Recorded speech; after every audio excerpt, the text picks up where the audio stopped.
ভর্তা তো আমরা অনেকভাবেই খেয়েছি। চলুন আজকে ব্যতিক্রমভাবে ঝাল ঝাল একটা চিংড়ি মাছ ভর্তার রেসিপি তৈরি করি। যারা ভর্তা খেতে পছন্দ করেন না, আমার মনে হয় তারাও খেতে চাইবেন এই চিংড়ি মাছ ভর্তা।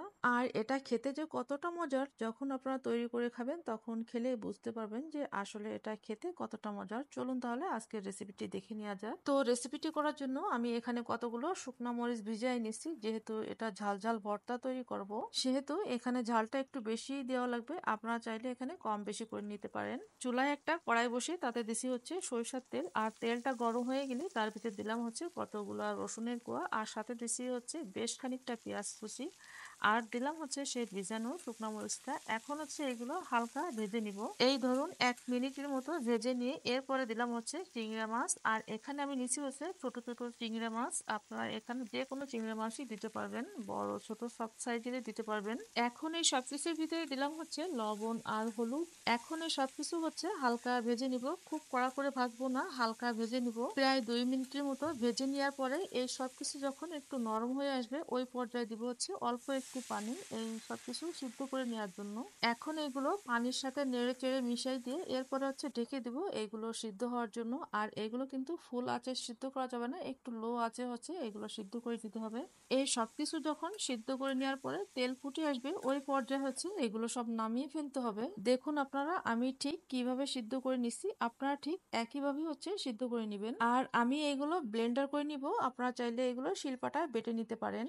ভর্তাটা তৈরি করার জন্য চুলায় একটা কড়াই বসিয়ে তাতে দিছি হচ্ছে বেশ খানিকটা সরিষার তেল। অবশ্যই এখানে সরিষার তেলটা দেওয়ারই চেষ্টা করবেন, যেহেতু এটা ভর্তা তৈরি করা হবে। তেলটা গরম হয়ে গেলে দিলাম হচ্ছে বেশ খানিকটা পেঁয়াজ কুচি। এই ভর্তায় পেঁয়াজের পরিমাণটা একটু বেশি দেওয়া লাগে। এখন হচ্ছে এই পেঁয়াজটা হালকা ব্রাউন কালারের ভেজে নিব। দেখুন আমি ঠিক কিভাবে পেঁয়াজটা ভেজে নিছি, আপনারা ঠিক একইভাবে পেঁয়াজটা ভেজে নিবেন। পেঁয়াজটা যখন হালকা ব্রাউন কালারে ভাজা হয়ে যাবে, ওই পর্যায়ে দিব হচ্ছে সেই ব্লেন্ডার করে নিয়ে মশলাগুলো। এখন এইসবের ভিতর দিব হচ্ছে ঝালের গুঁড়া। যেহেতু এটা ঝাল ঝাল ভর্তা, সেহেতু এখানে ঝালের পরিমাণটা একটু বেশি দেওয়া লাগবে। সাথে দিলাম হচ্ছে সামান্য লবণ, হলুদের গুঁড়া, আর হচ্ছে ভাজা জিরার গুঁড়া। অবশ্যই এখানে ভাজা জিরার গুঁড়াটা অ্যাড করবেন। সাথে দিলাম হচ্ছে এখানে টক ঝাল মিষ্টি আমের আচার, আর এটাও দেওয়ার চেষ্টা করবেন। আমি আপনাদের প্রথমেই বলে দিছিলাম যে আজকের ভর্তাটা তৈরি করব একদমই ব্যতিক্রম, তাই অবশ্যই এখানে টক ঝাল মিষ্টি আমের আচারটা ব্যবহার করবেন। এখানে কিন্তু ঝালের আচারটা ব্যবহার করবেন না, তাহলে কিন্তু এই ভর্তার টেস্টটা ভালো আসবে না। তাই অবশ্যই ওই আচারটাই ব্যবহার করবেন। এখন হচ্ছে এই মশলাটা অল্প আছে একটু কষিয়ে নিব। মশলাটা যখন একটু কষানো হয়ে আসবে, ওই পর্যায়ে দিব হচ্ছে একটু পানি, মশলাটা খুব ভালো করে কষিয়ে নেওয়ার জন্য। আর এই সময় হচ্ছে চুলার আঁচটা একেবারেই ফুল আঁচে রেখে দিবেন। আর এইভাবেই হচ্ছে মশলাটা জাল করে ভর্তা তৈরি করে নিব। আর আপনারা অবশ্যই খেয়াল রাখবেন যেন ভর্তাটা তল দিয়ে লেগে না যায়, এই জন্য ভর্তাটা নাড়ার উপরেই রাখবেন। আর ভর্তাটা যখন হয়ে আসবে, ওই পর্যায়ে দিব হচ্ছে হাফ চামচের মতো চিনি। অবশ্যই এখানে চিনিটা ব্যবহার করবেন, আর এই চিনিটা দেওয়াতে ঝালের ব্যালেন্সটা ঠিক আসবে, আর এই ভর্তাটা খেতেও অনেক বেশি মজার হবে। তাই অবশ্যই এখানে চিনিটাই ব্যবহার করবেন। সবশেষে যখন ভর্তাটা হয়ে আসবে, ওই পর্যায়ে দিব হচ্ছে কিছুটা ধনেপাতা কুচি। আপনাদের এখানে একটা কথা বলে রাখি, সেটা হচ্ছে আপনারা যদি এখানে আচারটা ব্যবহার করতে না পারেন, সেক্ষেত্রে আপনারা একটা লেবু আস্ত করে কেটে নিয়ে এই ভর্তার ভিতরে দিতে পারেন। তবে খেয়াল রাখবেন যেন লেবুটা একেবারে সিদ্ধ না হয়ে যায়, তাহলে কিন্তু এই ভর্তাটা তিতা লাগবে, তখন আর খেতে ভালো লাগবে না। আর লেবুটা দিতে বললাম এই জন্য যে লেবুর থেকে অনেক সুন্দর একটা ফ্লেভার আসে। তাই যদি আপনারা আমের আচার না দিতে চান, সেক্ষেত্রে আপনারা এখানে লেবুটা ইউজ করতে পারেন।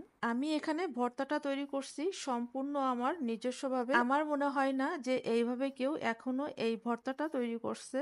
তো কেমন লাগলো আজকের ভর্তার রেসিপি? আপনারা বাড়িতে তৈরি করে আমাকে অবশ্যই জানাবেন যে আপনাদেরটা কেমন হলো। আশা করি আপনাদেরটাও অনেক বেশি ভালো হবে খেতে, কারণ আপনারা যখন এই ভর্তাটা তৈরি করে খাবেন, তখন আপনারা এই ভর্তারই প্রেমে পড়ে যাবেন। আমার মনে হয় যে ওই দিন আপনাদের আর কোনো কিছুরই প্রয়োজন হবে না, শুধু এই ভর্তা দিয়েই ভাত খেতে পারবেন পেট ভরে।